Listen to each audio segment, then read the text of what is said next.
Welcome to Roots of Resilience on the Front Lines of Climate Justice, a podcast by the Global Forest Coalition. Welcome back to Roots of Resilience, a podcast where we tackle head-on one of the greatest crises that we face as a planet today, climate change.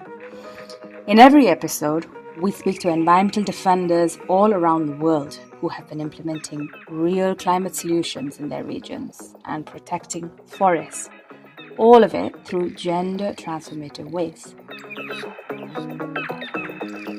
They know the impacts. Mozambique knows the impacts we have with the climate crisis. Climate crisis is not something in the future. It's at this moment. And we know, and our leaders know, but our leaders still don't know what's the solution. And we do have solution. We should be on the front line of the transformation, need to tackle the crisis we live today.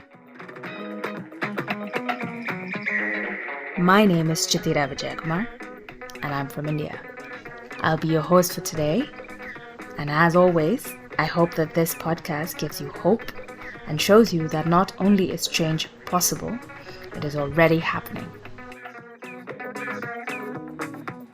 Today, we are going to talk about Africa.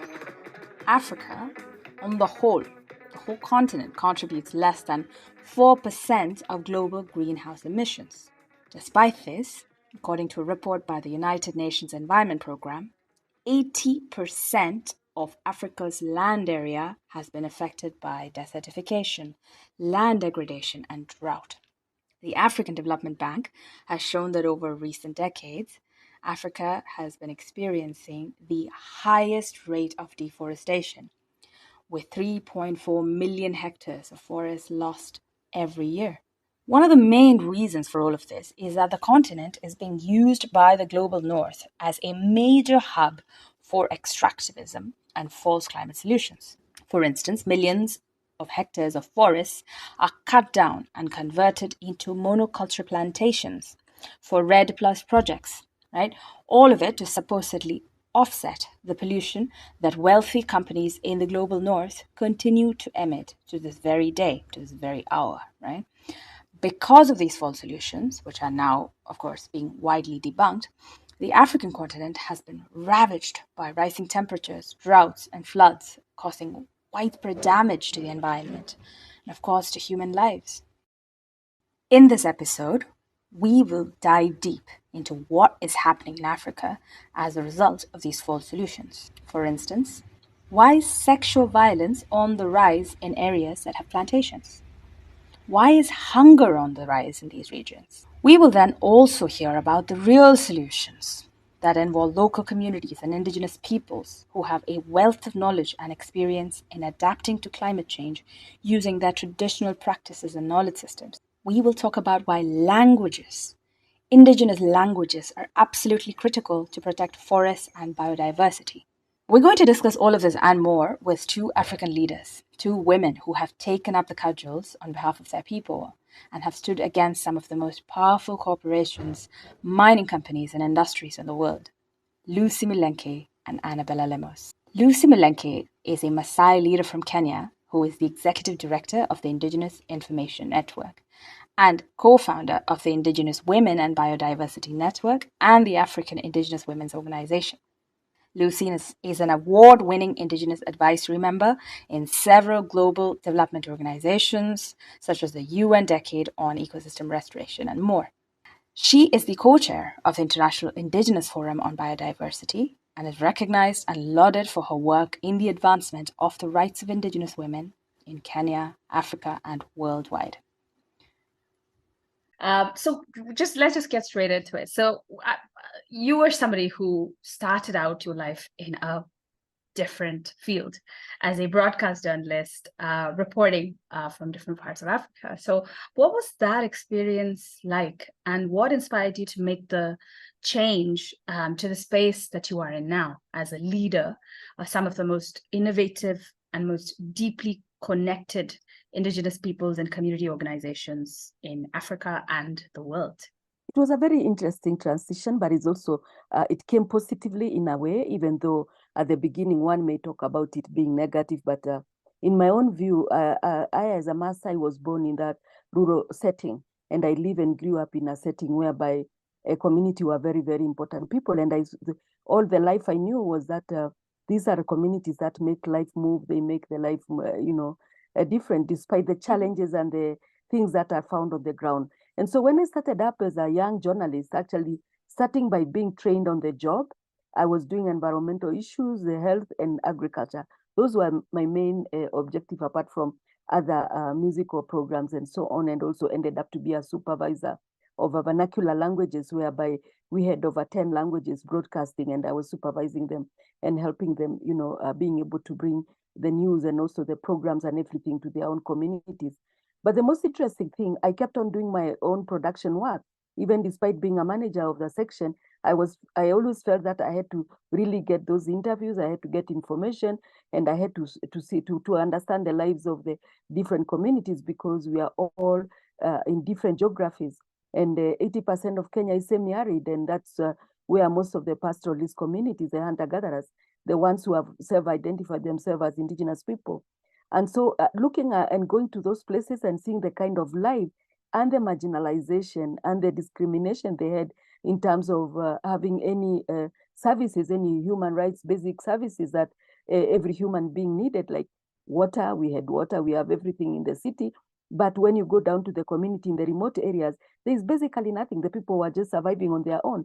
I said, hey, how come we are dealing with two different worlds? And these two different worlds are so much, inequalities is so, the gap is so big that you wonder, are we in the same country? Are we doing the same thing? And so that one's already started, even despite the fact that I wanted to bring the positive side of the communities, but there was still that problem that I found was really a very crucial problem that needed somebody to sit with the communities and try to have them, to be able to manage and, be able to adopt and mitigate their own issues. So when you look at climate issues that we are talking today, we are talking about the loss of biodiversity, we are talking about many things of prolonged droughts and so on. These were things that were there. And the most interesting thing is that when I did the interviews at the community level, remote level, and then I came back to Nairobi, and there were meetings in the United Nations Environment Program, which is based in Kenya.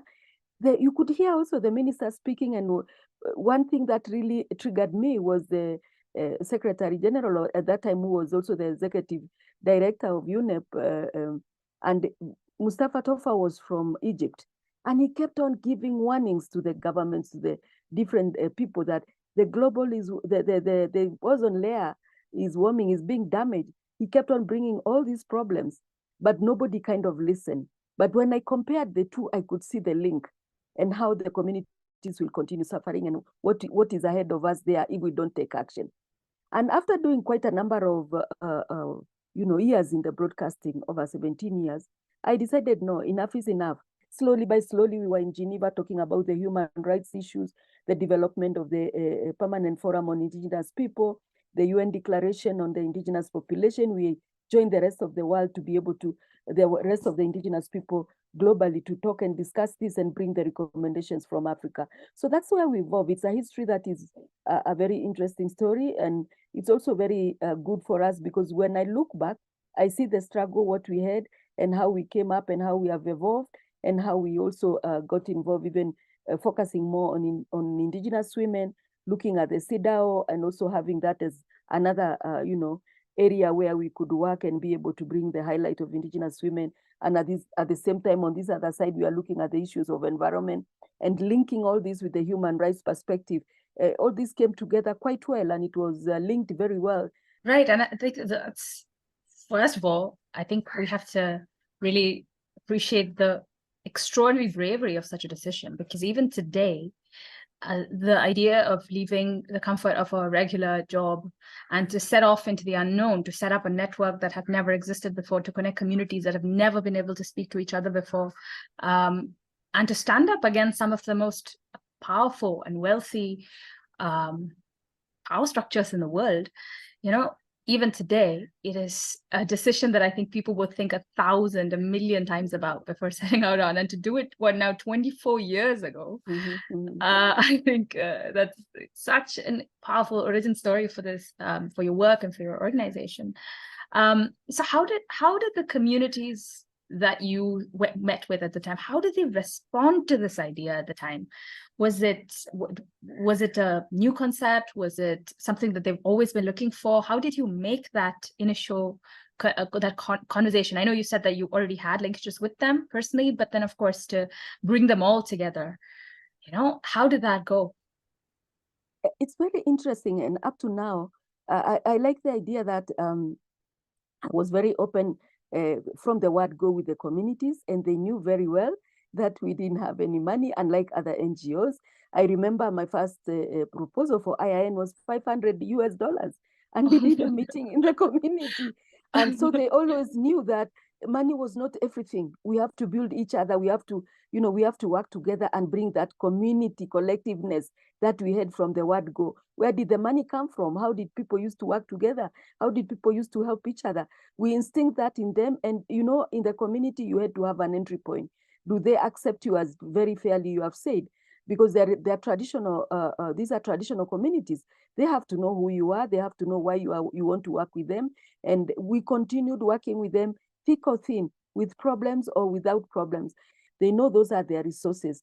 They have the knowledge. They have the traditional knowledge. They continue struggling, whether with money or no funding. They just need recognition. They need their rights to be recognized. And they really need some people or anybody who can be able to stand with them and say, this is what is good, and this is right to go this direction, and this is wrong to do this, and how can we work together, even you yourself as communities, and so on. So this is the way the communities really have been able to come up. And one thing that is also very happy, and I feel always very great about it, is that the women groups and the groups that we have had, the different areas where we have worked, the population has, even the growth of the population, they have also grown quite a lot in terms of organizing themselves, in terms of creating different groups that they could work together, register them with the social services, which is a requirement in our country and also in other parts of Africa, to be recognized as an organization that can need support. So this is something that also brings up a lot of education, not only to one person, but also to the community, to the schools, to the girls, the boys in the schools. We work with them with different programs because we want them to know that their communities and their lands are very, very crucial, and they are vital to protect their own health, to have their own food security, and to be able to look at their development. The most interesting thing is that that's why also it's really always we are learning when we're in the communities. When COVID was there, the last 20 and 2021, and almost all the countries, of course, were shut down and people went back home. And you couldn't imagine how innovative these indigenous communities were. They all retreated back to the community and started going back to their old traditional way of looking at the medicinal plants, some of them which they had already lost and they were no longer using them. They decided to look at the foods that they were there. The women, with the exchange programs that we had already started with them, connecting them to the other groups and to be able to work with the other women from other communities and looking at those who have advanced in certain skills, and they shared with them, even with their own very strong traditional pastoralists who are already changing slowly in terms of looking at alternative livelihoods. And with that, they all went back, and what they were doing during COVID is just the telephone. We are doing this, we are planting this, what are you eating? How is the impact of COVID there? What are people drinking? What kind of medicinal plants? There was peace, and they managed their own life, and they managed their own, using their own medicinal plants and eating healthy food and being there to be able to restore their own lands. So that connection together, as even you have mentioned, was very, very crucial, because we all know that we cannot do things with only one hand. One finger cannot, kill the lives, as they always say. It's two together, which means you have to always join hands to be able to succeed. So that's how the communities are, and they could share, compare. And the other very good example is those ones who are in the drought, who are hit by the drought so much, and they didn't get any food relief or anything. But the women themselves decided, now that we ourselves on this other hand, we have it, why don't we everybody contribute, no matter how little it is, even if it's just a kilogram of beans or maize, just let's contribute to these other people, and let now Indigenous Information Network know how to get this food to the community. And we immediately just, fundraise and got funding from our partners who are close to us, and we were able to be transporting food to the other women who are also who are being faced with drought and who had stayed for almost a year without rain. So you see, this has continued to be a sisterhood, a kind of a community unity. Up to date, we even had to get a storage place for one of the community groups so that they can keep it. And whenever we go there, we carry the maize and take it to the others. So that unity is very important, that they believe that collectiveness, that working together, that collaboration and that partnership among themselves as communities is very, very crucial, because that's what we showed them. We told them, we will continue working with you with money or with no money, without resources or without anything. And when we are blessed to get those resources, then we share it out to different. And now we are even working very closely together through our partners to ensure that they can be able to run their own programs on their own. And in future, we want them to find and raise and get funding directly so that they can also empower and also continue the chain and continue the circle. You know, these stories, especially these stories of these innovative ways of responding to drastically new situations like COVID, I think these are really the stories that we need to hear, because one thing that we know is that when something like a global pandemic happened, modern industrialized societies, which are supposedly the pinnacle of development, the pinnacle of human innovation, all ground to a halt. Nobody was able to come up with things like this. Everyone was dependent upon the state. You know, if the state blessed you with supplies, you had food. If they didn't, then you didn't have food, you know. But that's where, like you pointed out, the real magic, the real innovation is actually resting with indigenous peoples of this planet. And these stories are so beautiful. I'm so moved by these stories. Yeah. Yeah. And, you know, it didn't, even for the other African region, the other African countries, they learned from us because we told them what's happening and we gave them the ideas. And we also, when we were networking, for us actually, during COVID, we didn't stop working. We were just working because we were either on phone, talking to them, and sometimes we could travel where possible because even, of course, it was shut down, but there was that movement. And we could do that. I think it's incredible. And, you know, you mentioned the work, the way children are getting involved in this work a couple of times. So I just want to ask you a little bit about that, because the present generation, the children now, are going to be the people who face the increasingly worsening impacts of climate change. Right. And that is the sad reality of where we're headed in the next few decades. So how has the younger generation responded to the work that you are doing around the climate crisis or in agroecology, taking stock of the environment around them? How are they involved where you are? Yeah. I think the most interesting thing I did, and we did, and I've always encouraged my colleagues, is to make sure that we involve them as early as possible. Because I believe that I've also gained all this knowledge because I was totally involved, and the communities accepted me as early as possible. And I always had that listening, way of my life, to listen to them and to learn and to just keep an eye and an ear so that I could be able to digest and see how we can move forward. And what in the community we say, and that's always my motto, is that even the children in the compound, the children in the community have to totally be sitting somewhere also to listen and involve them in every single thing that we do. What we also do is that in schools, the different schools from those community areas, we have a program whereby every holidays, we have our volunteers from the different areas who run 2-day, 3-day meetings and trainings with the girls, especially young girls from 10 years old. They start already learning to know and learn about sexual reproductive health, about their bodies, about their everything. Because remember, we are in a traditional setting, and there's no longer that possibility of these kids going to talk to their grandmothers as we did, or to their aunties. Everybody's like a busy world. It's like a digital world moving from somewhere to nowhere. And so we had to make sure that at least we can be able to catch up with them. And all the ladies, young ladies employed and who come for internship, we train them in that. That is also one of their responsibilities. And we started with the girls, then the boys were able to join also to have their own trainings. And then we make sure that even in schools, when we talk about any activity, we tell the teachers and everyone, we kind of involve everyone in the community so that everyone can be involved and be able to look at it. And my best thing is that as we started doing that, we also started holding the young people from that society, from that community, to remain back in the villages to be able to work with them. I really insist on having these young people also being involved fully in different development activities from different countries, so long as I'm given recommendations and so on. And I've worked very closely with my colleagues also and the other partners from the different indigenous networks that I have mentioned, the African Indigenous Women, the Indigenous Women and Biodiversity, International Indigenous Forum on Biodiversity, on climate change, and on others. And we have made sure that let the young people be involved. Even if you look at this year's COP28, we have put youth as a priority. We want them to understand so many issues that are already being discussed there. You do environment, but in colleges, university, and you know it very well, it's just theory.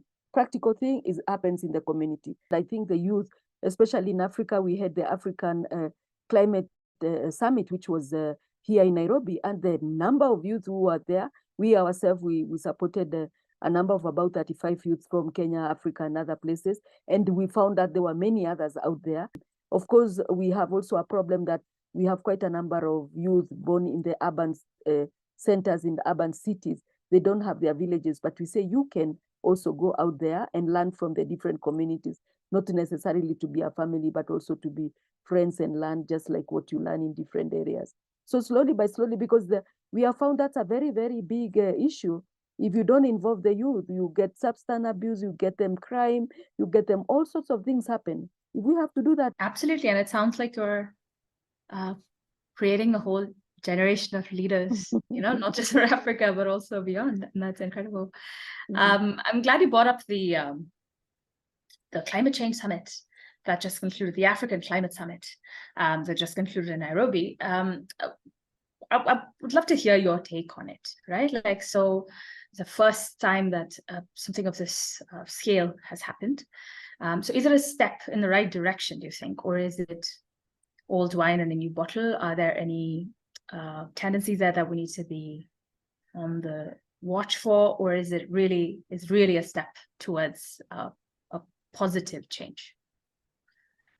There are two different and many faces about this. There is the positive and also the negative, and also a good direction that this was done in Africa. It was done in Kenya. It brought a different face and also opened the minds of many Kenyans, many youth who are here, and they could see that something like that could also be really, it was a different kind of conference, because we've had world conferences come here, regional conferences come here, but this was unique in a way. And even despite the fact that it was positive and going another direction, there was also the negative part of it. In fact, the fact that the discussions that were there, many were left like wondering. And this was the topic, and you can't blame Kenya alone, but this is something that we need to look at it even globally, even in our own continent and others, is that there was a discussion of this carbon credit and carbon, whatever it is about the carbon issues, which were really something that many of the communities, many of the people do not understand it. Again, they did not understand it and grasp the whole discussion that was there, and it was high level.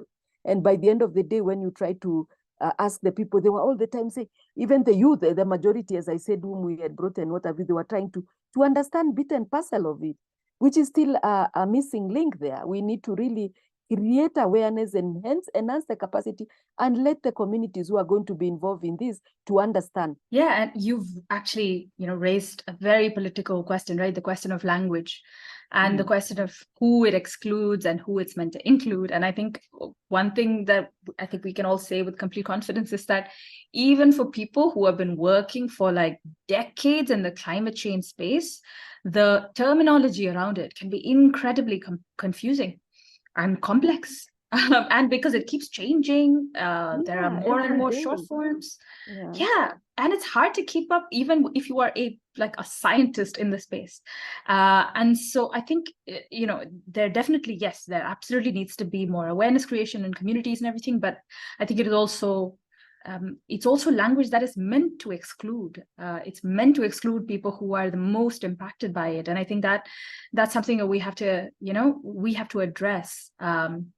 In fact, that actually, I was listening to listening to you speaking on another podcast on the role of women in the revitalization of indigenous languages. And there's a lot of research now that shows that indigenous languages are very important, right? When it comes to preserving forests, biodiversity, ecology, right? So even the UNESCO Universal Declaration on Cultural Diversity, it's clear the safeguarding diversity of languages is crucial to protect cultural and biological diversity, right? So could you speak a little bit about that connection as to why are women particularly important when we talk about language, and therefore as a direct result about protecting climate and biodiversity? Let me tell you, when you live in a community and look at that setting, the woman is the one that educates the whole world, because that woman is the one who gives birth to that child, is the one who nurtures the child. When the child starts speaking a single word, it's the mother, and the language is kept by that mother and the grandmother and people in the community. And one important thing is that for traditional communities, the words we speak, the songs we sing, and the way we promote our language, not really promote, but identify our language, it's our own identity. And why the women are very important, because they're the ones who nurture the child, teach the child what to do and how to speak and the right words. They matter a lot. And that's the language is in everything, is in the food, is in the clothes, is in the beads, the colors of the beads that we make, and the different beauty and name it. And when it comes to conservation, to protecting the resources and the nature and everything, that language is part of it, because the trees, they know the different kind of trees, they know the different kind of medicinal plants. What do these trees, what role do they play? What are the kind of medicine we need? What are the kind of foods we need? The food is from the plants, from the seeds, from everything. And at the same time, looking at all that, it's the fact that if they have to look at the food positively, nature-based solution originated from their own communities, because that's where the women looked at everything from nature, and those were solutions in the community.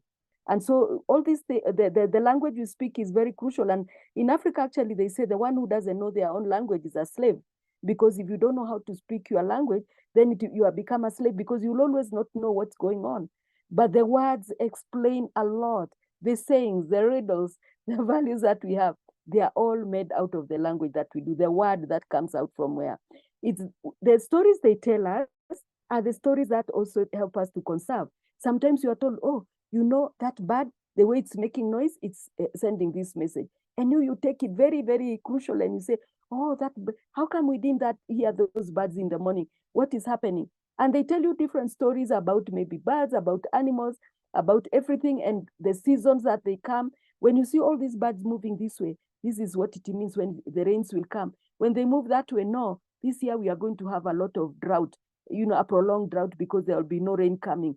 This dust that is, coming and blowing that side and blowing this side, all these things that they do. And when they see the plants, the way they behave and the way they look like, then they will be able to tell you, and they will say it in their language. The different plants are named in the different languages. And so it's really a way of trying to tell you how to protect it. That's incredible. And to hear that, your work is simultaneously also working on not just preserving, but also making sure that local languages are thriving, indigenous languages are thriving. That's really incredible to hear. You're listening to Roots of Resilience on the Front Lines of Climate Justice, a podcast by the Global Forest Coalition. Our second guest for today is none other than Anabela Lemos, who was a founding member and vice director of Livaningo, which was Mozambique's first environmental organization way back in 1998. In 2004, Anabela moved on to start Justiça Ambiental, and she has been the director of the board of the organization since then. Anabela was awarded the 2022 Per Anger Prize by the Swedish government for her fight for farmers forced to leave their homes to make way for gas and coal extraction. Anabela also received the Mozambican National Environmental Prize in 2005. She is also one of the founding members of Gaia, which is the Global Alliance for Incinerator Alternatives. which works as an alliance between individuals, NGOs, community-based organization, academics, all working together to stop incineration globally. Welcome to the pod, Anabela. So good to have you here today. Anabela, we are so excited and so honored to have you here today on Roots of Resilience, the Global Forest Coalition's podcast. So before we get into all the thorny issues, would you like to tell us where you are joining us from and what it looks like around you right now? Do you wanna take our listeners to Mozambique? Sure. I'm Anabela Lemos. I'm an environmental justice activist for many years, and I'm from Mozambique. Mozambique being one of the current countries most affected from climate change, and we have many struggles, and we're trying as much as we possible to make changes so much needed for my country and around the global on issues of climate, and of course for us, climate links everything: the struggle for food sovereignty, the struggle to maintain our forests, the struggle for water, rivers, and all that. It's the core of everything around us at this moment.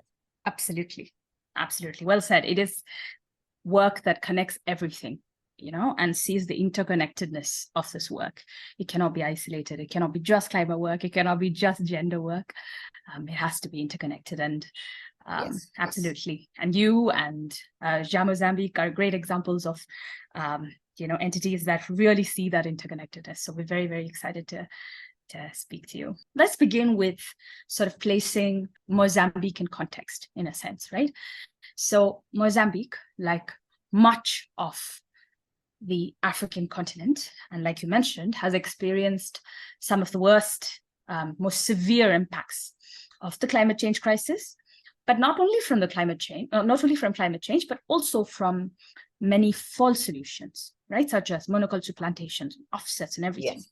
At the same time, it is also, Mozambique is a country, and Africa is a continent which has had some of the most ingenious and real solutions to climate change, right? A continent which has really championed the idea of climate justice.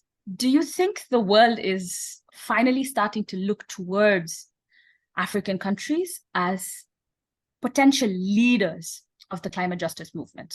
In a sense, is the world ready for African leadership in climate change solutions? No, I don't think so. I think the northern countries and look into Africa as a continent to grab everything from land to gas, oil, and coal exploration. And on top of it, with the false narrative of climate solutions, the carbon credit and the RED and all those programs that clear show there is no interest whatsoever to really make the change needed, not only for Africa, but for all of us. We should look into decentralized, small, and see how our ancestors live sorry for my English, for so many years, and find locally solutions, and that's not happened. Even on the issue of food, Africa, it's a country, there's many peasant agriculture. It is mostly rural. Talking about Mozambique, 70% of our people are rural people that depend of the land for their livelihood. Not also to depend, but also they can feed the country. And there is no support whatsoever. There is no willingness to support or needs to be supported to end poverty, to find solutions that are more friendly with the climate impacts. The only thing that is being pushed to us, and of course, let's be clear, our leaders are part of it, of the right. What is wrong. We can't just blame one side, and they just think agribusiness, plantations, exploring fossil fuel, because there's this narrative of it's our right now to develop. We're not going to develop with fossil fuels. We're not going to develop with agribusiness. Nothing of that will make Mozambique people going out of poverty or have less impacts on climate.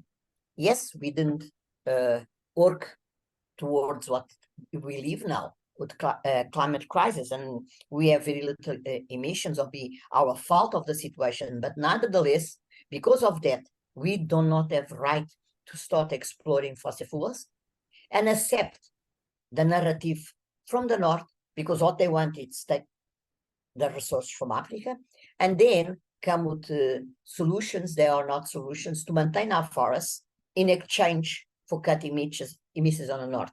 I always say that emissions do not have border. They don't have passports to authorize them to go from one country to another. So whatever emissions happen in whatever part of the world, the impacts will be severe to all of us. And Mozambique is already on the front line of climate impacts. We have a cyclone in 2009 that destroyed infrastructures, life. Still today, people are suffering because of that huge cyclone. And it's much more. It's a constantly fighting. It's floods in this province, it's drought on this one. And it's no way to try to talk about solutions for the climate crisis if we don't change your mind setting and realize that we cannot carry on living the way we live. We cannot carry on with the system of capitalism and injustice. We need to change, and changes sometimes are difficult. But on my view, and many of us on a global south, we do have solutions, because the way we've been living for so many years is a solution in a way.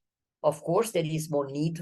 There's a need to have energy in rural area, but it's not with mega projects or fossil fuels or mega dams. It is local solution for local people and must be just for everyone. And it's not that the world we live in today. And in Mozambique, another thing that's happened, we have exploration of fossil fuels.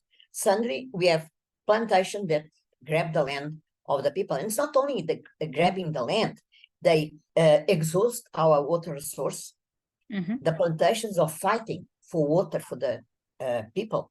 They live in the rural areas. There's human rights violation that's shocking, and nothing is done. It's a complete capture of the corporate power towards our government and towards many other African governments. That was fantastic. You captured the entire sort of geopolitical structure. The violence that is built into the structure in your response. Thank you so much for that. So what would be different about a climate movement led by indigenous peoples, by African indigenous peoples and communities? How is that? What would be the main points of difference? I think we have a few pillars here. I hope I said this the right word, that can make and change this narrative. Support is needed for the peasant communities to carry on doing what they're doing and what they know. Right. And another important issue, energy is very important, as we all know, for the development. Mm-hmm. But the energy for developing it's not mega dams or mega infrastructures or fossil fuel. Mm-hmm. Decentralized and just for everyone. Everyone should have the right. Mm-hmm. Another thing is that how should we look to the north as this is development instead of looking and finding ourselves what is development for us? Development for us can be just feeling good, having food, not worry to go to sleep and don't know what you're going to feed your kids in the next day, to have all the necessary goods to have a good life, bon vivre, as many call, and above everything, the right of common goods. Our water, it's our common goods. There is no right for any corporation to come and do a plantation and drown all the water or do a dam and take the river access. It's a common good. And Sunday water is becoming a business. When I say water, I say many impacts on that. You don't live without water. You don't have water, you don't live. Mm-hmm. Also, another very important thing that we're still far away from that, but there's already starting the pollution on our rivers, the pollution on the air. And we don't need that. We can live with those resources that have been taken from us to be exported. Nothing stays here. Only stays there is the pollution, the human rights violations. And another thing that's very important to understand, and a lot to do with the plantations. As you know, plantation takes a huge amount of land. And they create this monoculture of trees, because you can't say it's forest, you can't say it's not. And then the young ladies and the women, they stop going to schools if schools are far away, and they start having a lot of rape cases. This is happening in Mozambique. And because it's something very sensitive, not much is spoken about. Only when you're at the meetings and in the middle of the women's, then the conversation comes. And this is one impact that's very hiding from the problems of plantations. And you know that the same with anything that's business-like or exploration in the rural area, the impact is horrible. So the way we live and the rural people live for many, many generations, what the only need they have is to support, to better a bit like have energy, have transport, to take their goods to different places, to have schools, to have health support, but not saying that you should put doctors and should be change our culture way, because many of our medicine comes from the plants. And we should support the culture knowledge and ancient knowledge to carry on trying to have the both worlds if possible. And another thing, that when you destroy a forest and you put a plantation, all the medicine value disappears. And with times that goes by, we're going to lose all that knowledge that comes from generations. I know that looks a bit a dream, but it is possible. It is possible to have decentralized energy. It is possible to support and have agroecology for the communities. It is possible to maintain our forests. We don't need plantations of exotic trees to destroy our environmental. Then we have corrupt government. Leaders are not leaders at all. They're just businessmen. And then we have the corporation that in today also are much powerful than many governments, if not all of them. So it's a contradiction for what is a way of living and how should our rural people have the same right and have everything that people that live in cities. And now how that can be possible. And when I look into how Mozambique is, for countries like Mozambique, I think it's much more easy than when we move to a country in Europe, in big cities. How can you maintain that type of life? So those are the questions that I make, because when you think about decentralized, small, localized, I can see that in Mozambique and in many African countries in the global south. I'm sure you can see that in India too. But then when you look to the north, you see how much difficult that would be. I appreciated several points you made, and I want to come back to the question of gender. But I also want to quickly say that, as you rightly pointed out, the question of overconsumption in the global north is never addressed. It always, it's always deflected onto global south countries like ours by saying, oh, it is because of the population that you have so many, that it's causing so many ecological problems. But when you actually break down the numbers for how much consumption, how much is your average citizen in each country in the global north versus the global south consuming, you see that there is no comparison between African countries or countries like India with the global north, and but they always like to pinpoint the blame onto the global south for sure. But I want to come back to a very, very important point you raised about the increasing rates of sexual violence in communities where these false climate solutions like plantations or offsets are being implemented, and how they are not issues that are discussed openly because of a variety of issues. Of course, we see this everywhere that there's field work where I've done field work or done interviews in places where there's sexual assault, or where some infrastructure project has caused gynecological problems in the bodies of women. We never hear about this. So it's never studied, it's never accounted for, and nobody is held accountable for it. So I really want to hear from you, and because a lot of people struggle to make this connection, between how does a project like a plantation lead to more violence against women and other gender minorities. If you could speak a little bit about that, I think that would be great. in my experience in Mozambique, has to do a lot of power players, like the people that work on a plantation have all the power, and people that, the communities that lost their land because of the plantations, hoping they will be well compensated. We don't have any example in Mozambique, any compensation that was just to make a point, although it's a lot talking about. And the issue of the huge land that it's fenced most of the times. Sometimes there ways the women can cross the plantation, but the violence comes many times from the workers.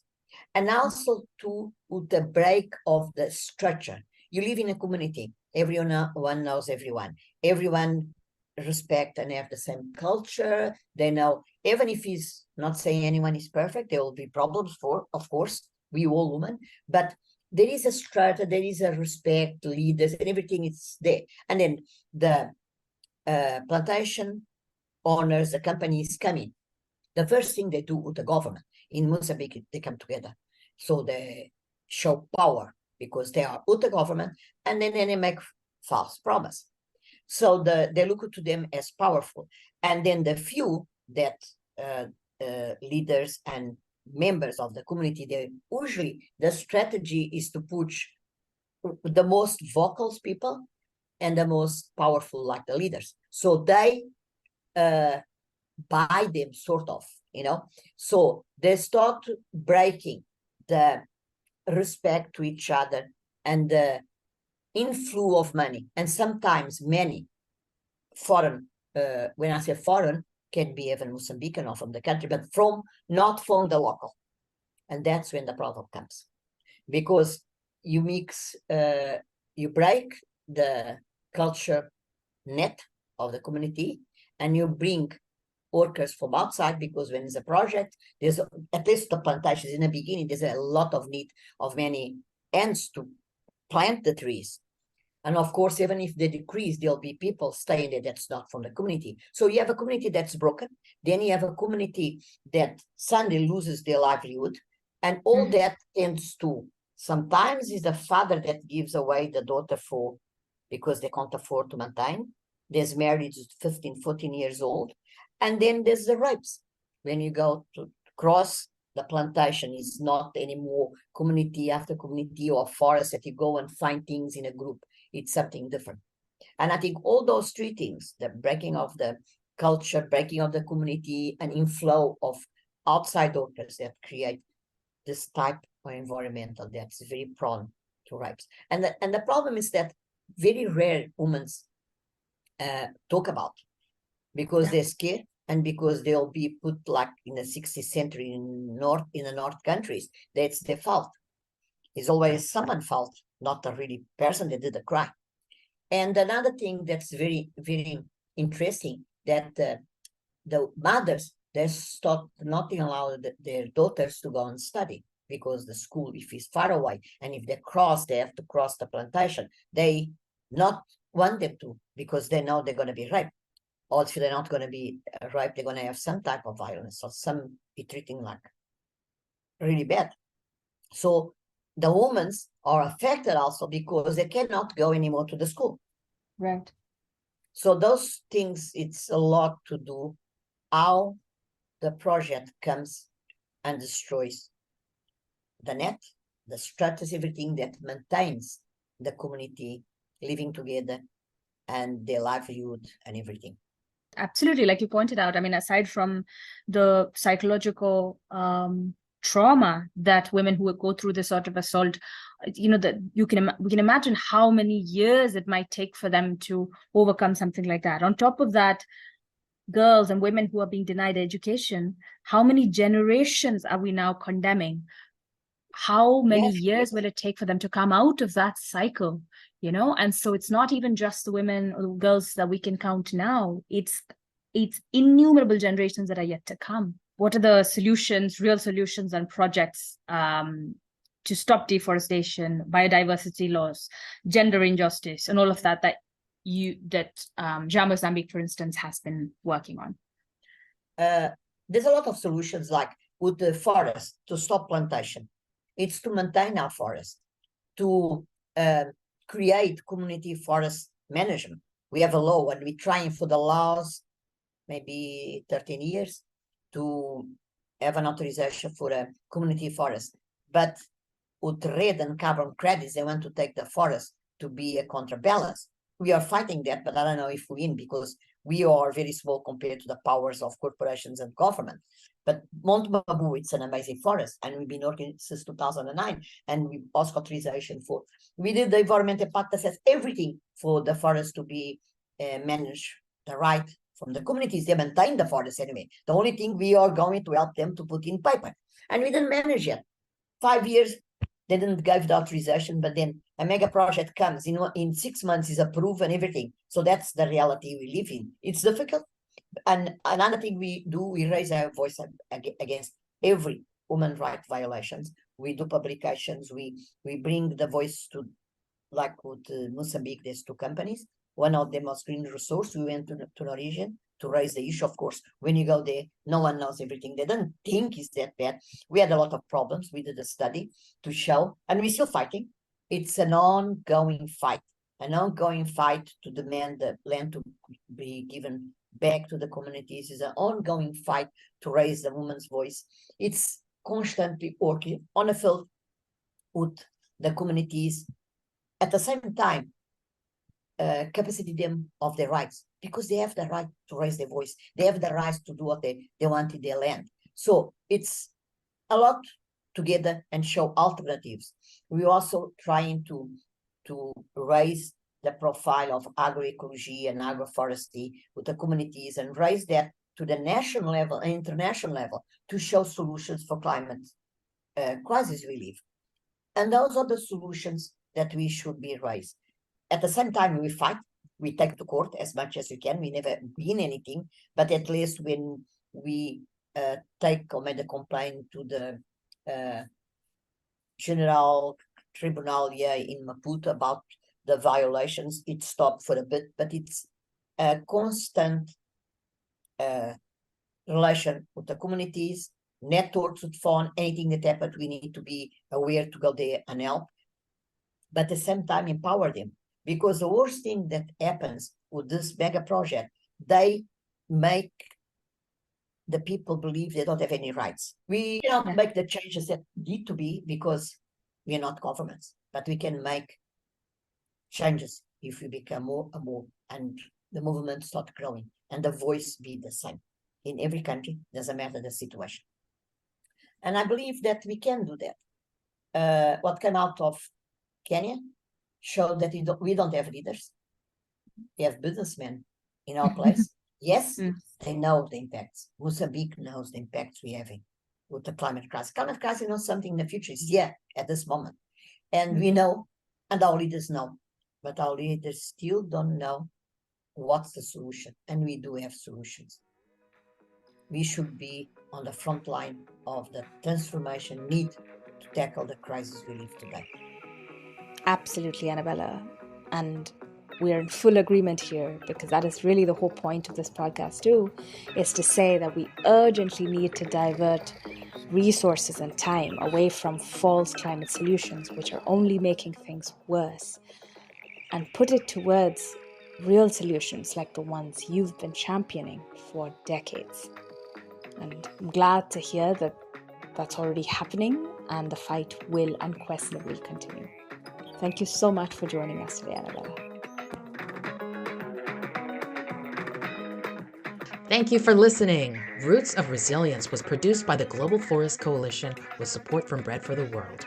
Our theme music is by the Garifuna Collective, with permission from Stone Tree Records. Editing was done by Ismail Wolf and Chithira Vijayakumar. I'm Megan Morrissey. Be sure to join us for more episodes of Roots and Resilience, and visit our website at globalforestcoalition.org.